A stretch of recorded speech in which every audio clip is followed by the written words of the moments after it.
O senador Marcos Rogério, em pronunciamento, defendeu que as investigações da CPI da pandemia sejam conduzidas com responsabilidade e evitando o revanchismo. O senador assinalou que, em relação ao governo federal, diferente da maioria das CPIs, esta CPI não está investigando atos de corrupção e comentou: já é um alento. Marcos Rogério lembrou que, no que diz respeito a estados e municípios, já há indícios de corrupção que precisam ser investigados pela CPI. O senador Marcos Rogério explicou que há informações de municípios que, mesmo com muito dinheiro advindo do governo federal em suas contas, não usaram esses recursos em meios para enfrentar a pandemia. O senador apontou a importância da investigação e alfinetou colegas de CPI. Destilar ódio contra as ações anticorrupção e seus autores não é salutar. Marcos Rogério fez também um alerta. Essa nossa preocupação atual não pode nos fazer esquecer dos atos de corrupção e de leniência que esse país viveu nas últimas décadas. Os bilhões desviados da Petrobras e de outras estatais poderiam ter levado o Brasil a construir mais leitos clínicos e de UTI. Ao contrário disso, os governos dos tempos áureos da corrupção nos deixaram um sistema de saúde combalido. Os bilhões do BNDES, que serviram para financiar ditaduras, também fizeram falta em 2020 e ainda fazem falta. Assista. O Senado Federal instalou nesta terça-feira a CPI da Covid-19, por força de decisão do Supremo Tribunal Federal. Instalados os trabalhos, precisamos ter todo o cuidado para evitar pré-julgamentos e retóricas inadequadas a uma comissão parlamentar de inquérito. Uma delas é querer passar a mensagem de que a CPI seja um instrumento de medidas concretas de combate à pandemia.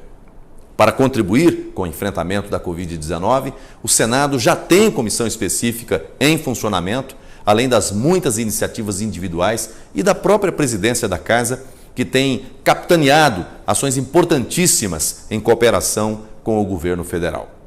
Não podemos nos esquecer de que CPI investiga fato determinado, sobre o qual pese alguma dúvida de correção ou licitude. Tanto é que seu propósito, ao final, é encaminhar o resultado das apurações para o Ministério Público, a quem compete propor ações cíveis e criminais conforme o caso.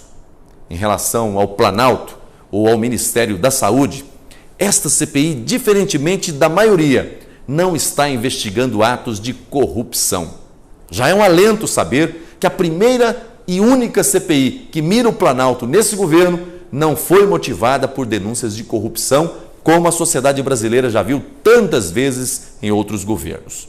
No que diz respeito a estados e municípios, há sim indícios de corrupção que, inclusive, já foram objeto de operações da Polícia Federal. Mas, para além de se verificar eventuais atos de corrupção, será necessário apurar quanto e como foi gasto o dinheiro no enfrentamento da pandemia. Ou seja, se houve gestão eficiente dos recursos. Isso é necessário porque começam a chegar informações de alguns estados e municípios que viveram crises por falta de leitos, medicamentos, oxigênio e outros insumos que tinham dinheiro federal em suas contas e muito dinheiro, diga-se de passagem, e que não souberam ou não quiseram gastar para enfrentar a pandemia. Dados preliminares dão conta de que isso ocorreu, inclusive, em relação ao estado do Amazonas, que viveu crise no sistema de saúde por falta de oxigênio. Isso precisa ser apurado, pois sendo o SUS um sistema de saúde descentralizado, cada esfera de governo deve responder por suas próprias obrigações, mormente quando, para atendê-las, recebeu o devido aporte do governo federal.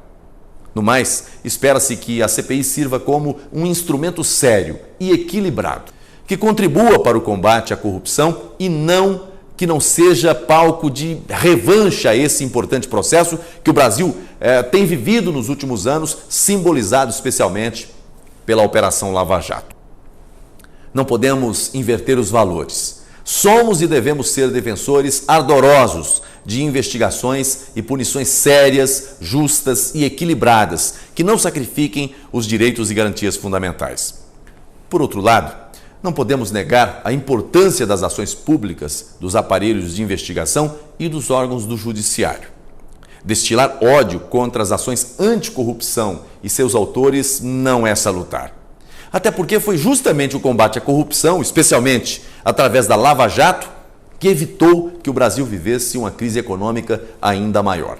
Aliás, essa nossa preocupação atual com a pandemia e com a necessidade de salvar vidas não pode nos fazer esquecer dos atos de corrupção e de leniência que esse país viveu nas últimas décadas. Os saques que foram feitos aos cofres públicos também contribuíram com o número de mortes que hoje vemos crescer. A corrupção de um passado recente ajudou a impedir o país de ter um sistema de saúde mais estruturado. Se investidos corretamente, os bilhões desviados da Petrobras, de outras estatais e ministérios, poderiam ter levado o Brasil a construir mais leitos clínicos e de UTI, aparelhar os hospitais, contratar mais profissionais de saúde. Ao contrário disso, os governos dos tempos áureos de corrupção nos legaram um sistema de saúde combalido, que se mostrou totalmente fragilizado com a chegada da pandemia. Se realmente queremos procurar responsáveis pelas mortes, não podemos nos esquecer dessa tragédia moral e econômica que paralisou o Brasil e tirou dos cofres públicos altíssimas somas de recursos durante vários governos.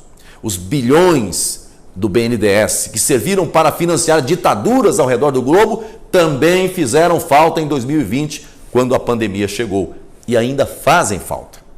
De grande parte desses recursos, não se tem sequer esperança de que volte ao Brasil. A CPI da Covid-19 certamente terá muito trabalho e a ela queremos nos dedicar com muita responsabilidade, isenção e transparência.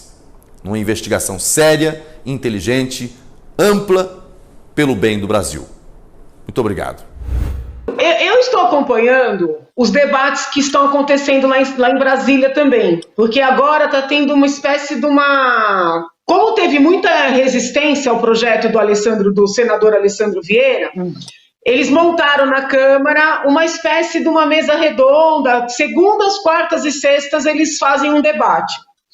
E muitos dos debatedores estão fazendo meio que uma comparação, né, entre as redes sociais, as informações que circulam nas redes sociais e as informações que circulam na imprensa tradicional, vamos dizer assim, jornais, rádios, revistas. E fica muito evidente, né, que todos os participantes desse debate colocam jornais, rádios e revistas num patamar acima, né, porque eles checam as suas mensagens, as suas informações, porque eles têm endereço certo, tem pessoas identificadas, no caso de uma responsabilização. Eu, às vezes, acho, com todo respeito, né, sem desmerecer toda a importância do tema, que existe também um ressentimento da imprensa tradicional com o dinheiro que está perdendo. Porque, com todo respeito, a imprensa tradicional também é financiada. Ela também é financiada pelos produtos que anuncia e ela é financiada especialmente por dinheiro público. E quando ela é financiada por dinheiro público, né, ela pode fazer um serviço de atacar o adversário ou de blindar quem financia. Até por isso que eu tenho um projeto na Assembleia, que é o projeto 7 de 2020, proibindo dinheiro público em publicidade. Uma coisa é uma peça informativa. Olha, fique em casa, use máscara, use álcool gel. Outra coisa é propaganda de obra na hora do Jornal Nacional. Então, assim, querer me convencer, né, de que as plataformas ganham, ou o youtuber monetiza, ou pede lá um depósito na sua conta, não importa se é a direita ou a esquerda, e que isso é ruim porque alguém financia e que a imprensa tradicional é pura, né, eu realmente não me convenço disso. Né, eu não me convenço disso. Acho que a imprensa age muito com esse interesse no dinheiro, sobretudo o dinheiro público. Temos exemplos inúmeros, né, a própria visita que os colegas, os deputados fizeram ao hospital de campanha, todos os jornais, todos os veículos tradicionais noticiaram como uma invasão, sendo que não teve invasão nenhuma. né? Desculpa, por que isso? Se não para agradar quem tem o poder do dinheiro, né? Então, assim, eu entendo a boa vontade, eu entendo os perigos, as preocupações, mas eu também acho que nós estamos vivenciando uma guerra entre a imprensa tradicional e uma imprensa não tradicional, e eu tenho medo que a liberdade, ainda que sejam aí esses investidores todos que a Madalena levantou bem, eu não estou entrando nesse mérito, mas eu tenho medo que a liberdade venha a perder, sim, no final da linha, né? E o que mais me incomoda é que isso não é um fenômeno tão novo, e quando a esquerda estava no poder, não havia essa preocupação. Eu nunca vi ninguém perguntando do dinheiro público que foi para o 247, para o Diário do Centro do Mundo, as monetizações de youtubers de esquerda. Eu nunca vi ninguém questionando, né? E, de repente, você tem jornalista de direita, que não é uma direita com a qual eu concordo, mas jornalista de direita sendo preso, dizendo que está fomentando o ato antidemocrático.